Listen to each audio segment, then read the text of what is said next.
যুক্তরাষ্ট্র জুড়ে আবারও জোরদার হয়েছে আইএসের অভিবাসন অভিযান। শুধু কর্মস্থল বা সড়কেই নয়, স্থানীয় কারাগার থেকে মুক্তি পাওয়ার পরও অনেককে আটক করা হচ্ছে বলে অভিযোগ উঠেছে। নতুন তথ্য বলছে, আইএস হেফাজতে থাকা অভিবাসীর সংখ্যাও উল্লেখযোগ্যভাবে বেড়েছে। কি বলছে সংশ্লিষ্ট কর্তৃপক্ষ আর কেন বাড়ছে উদ্বেগ? বিস্তারিত রিপোর্টে। যুক্তরাষ্ট্র জুড়ে অভিবাসন আইন প্রয়োগকারী সংস্থা আইএসের অভিযান আরও জোরদার হয়েছে। নতুন তথ্য অনুযায়ী বিভিন্ন অঙ্গরাজ্যে অভিবাসীদের আটক করার ঘটনা উল্লেখযোগ্যভাবে বেড়েছে, যা অভিবাসী সম্প্রদায়ের মধ্যে নতুন উদ্বেগ তৈরি করেছে। অ্যাসোসিয়েটেড প্রেসের রিপোর্টে বলা হয়েছে, জুন মাসে আইএসের আটক কেন্দ্রগুলোতে বন্দীর সংখ্যা বেড়ে ৩৯,০০০-এ পৌঁছেছে।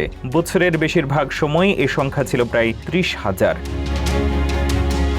শুধু তাই নয়, অনেক অভিবাসীকে স্থানীয় কারাগার থেকে মুক্তি পাওয়ার পরপরই আইএসি এজেন্টরা আটক করছেন বলে অভিযোগ উঠেছে। ক্যালিফোর্নিয়ার প্যানোরামা সিটি, বার ব্যাংক, ফেয়ারফ্যাক্স, আলতাডেনা এবং হুইটিয়ার এলাকায় সাম্প্রতিক অভিযানের ভিডিও সামাজিক মাধ্যমে ব্যাপকভাবে ছড়িয়ে পড়েছে।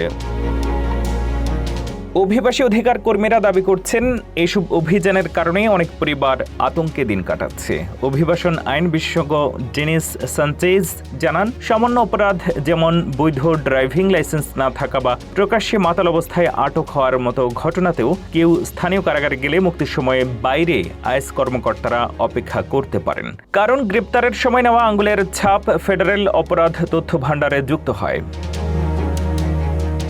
বার ব্যাংক পুলিশ জানিয়েছে, কারাগার থেকে মুক্তির পরই আইএস যদি কাউকে আটক করে, সেটি তাদের নিজস্ব সিদ্ধান্ত।